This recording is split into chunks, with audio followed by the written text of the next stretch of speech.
జై శ్రీరామ్. జై శ్రీరామ్. జై శ్రీరామ్.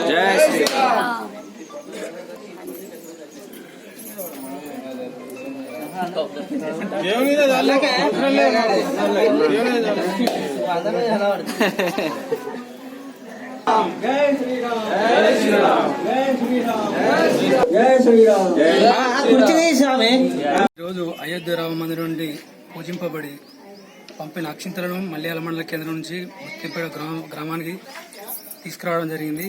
ఇట్టి కార్యక్రమానికి సహకరించిన మా ఊరి పెద్దలకు, గ్రామస్తులకు, అక్కలకు, చెల్లెలకు అందరికీ హృదయపూర్వక నమస్కారం. మల్యాల మండలంకు అయోధ్య నుంచి వచ్చిన అక్షింతలను వేడుకగా ఘనంగా జై శ్రీరామ్ అంటూ నినాదాలు చేస్తూ ముత్యంపేట గ్రామానికి తీసుకువచ్చాము. దీనికి సహకరించిన ఆడపడుచులకు, మాతృమూర్తులకు, కుల పెద్దలకు, గ్రామస్తులకు అందరికీ ప్రత్యేక శుభాభివందనములు, హృదయపూర్వక కృతజ్ఞతలు. జై శ్రీరామ్. జై శ్రీరామ్. జై శ్రీరామ్.